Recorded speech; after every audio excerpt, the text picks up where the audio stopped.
compris. Aujourd'hui, vous êtes candidat aux élections régionales. Pourquoi ?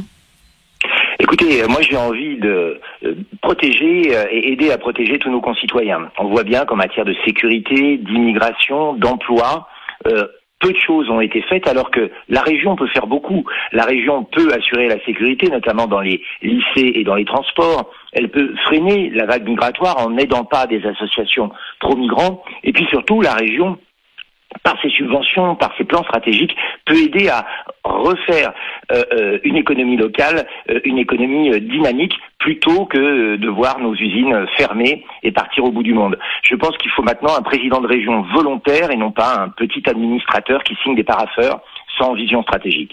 Vous vous êtes déjà présenté en 2015 aux dernières élections. À l'époque, pour le parti Debout la France, aviez réalisé le score notable de 5%. Aujourd'hui, qu'est-ce qui a changé entre 2015 et aujourd'hui ? Vous avez changé de parti, mais est-ce que vos idées sont les mêmes ?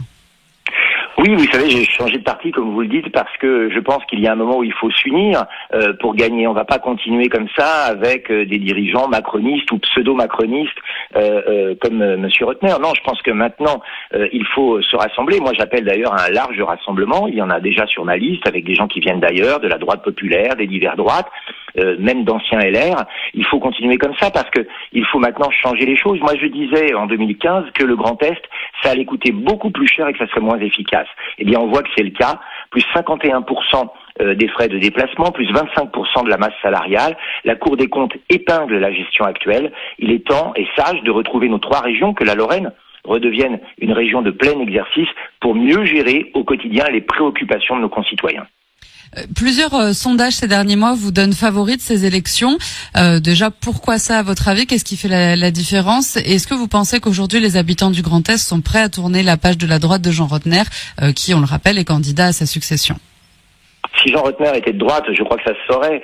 Vous savez, il a écarté de sa liste Nadine Morano, il a écarté de sa liste tous ceux qui étaient réellement de droite pour préparer son alliance au 2e tour avec les macronistes. En fait, c'est terrible pour les gens qui avaient l'habitude de voter à droite parce qu'on leur dit au premier tour, votez pour l'opposition et au second tour, vous aurez la majorité. Je pense que tout ça, c'est fini. Et vous parliez des bons sondages. Je crois qu'ils sont dus notamment au fait que j'ai un programme clair, réalisable, notamment en matière de sécurité, vous l'avez rappelé, mais surtout parce que ma liste, elle est franche. Il n'y a pas de négociation d'arrière-boutique. Moi, le rassemblement, je l'ai fait au premier tour avec des forces évidemment autour du RN, mais des gens qui viennent d'ailleurs. Et donc, il n'y aura pas de tractation, il n'y aura pas de trahison. Vous savez, les trahisons, les électeurs en ont un peu marre. Les magouilles, les électeurs en ont un peu marre. Alors, je crois que le succès de la liste que je représente et la dynamique, c'est notamment parce que nous avons fait l'union et parce que notre programme est franc et clair. Alors on va développer justement un petit peu votre programme. On a déjà parlé de l'aspect sécurité emploi au début de cette interview. Pendant votre campagne, vous vous êtes rendu sur nos territoires en Moselle-Est, Sarreguemines, Frémin ou encore Creutzwald. Est-ce que vous avez des projets concrets pour cette partie du Grand Est, la Moselle-Est ? Oui, bien sûr, et déjà, j'aimerais envoyer un petit mot particulier, si vous me le permettez, à tous ceux qui sont en voiture ce matin et qui vont travailler de l'autre côté de la frontière et leur dire, ne croyez pas tout ce qu'on vous dit.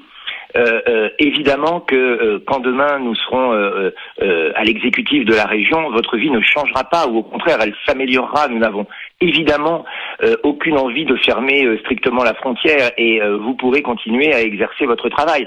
Et pour ceux qui sont obligés parfois de faire une route difficile, tous ceux qui souffrent du manque de transport en commun, nous mettrons en place les infrastructures pour vous permettre d'aller travailler tranquillement. Vous savez, en Moselle-Est comme ailleurs, on souffre de la mondialisation, c'est-à-dire de ces contrats qui partent à l'étranger, on souffre de l'insécurité et nous ferons tout pour que la commande, notamment en Lorraine, soit effectuée en priorité auprès d'entreprises lorraines pour créer de l'emploi chez nous. Parce que ce que l'on peut faire de mieux pour les habitants du territoire, c'est créer un emploi, c'est leur permettre de vivre tranquillement chez eux, en sécurité, et c'est faire en sorte que quand ils auront des enfants ou s'ils ont des enfants, ils puissent étudier dans leur ville ou dans leur village, parce que malheureusement dans certains coins, eh bien les services publics s'en vont. Nous maintiendrons les services publics, nous investirons dans le train et le car pour que tout le monde dans cette région, dans ce territoire, puisse avoir le transport, le droit de se déplacer, le droit de se soigner, le droit d'aller à la poste ou d'avoir recours à la police. Nous allons faire un aménagement du territoire à l'inverse de ce qu'il est aujourd'hui. Aujourd'hui, c'est tout pour les métropoles.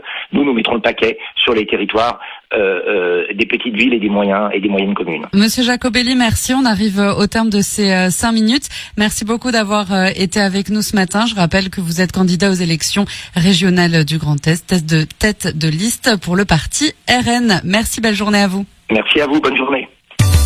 Vous écoutez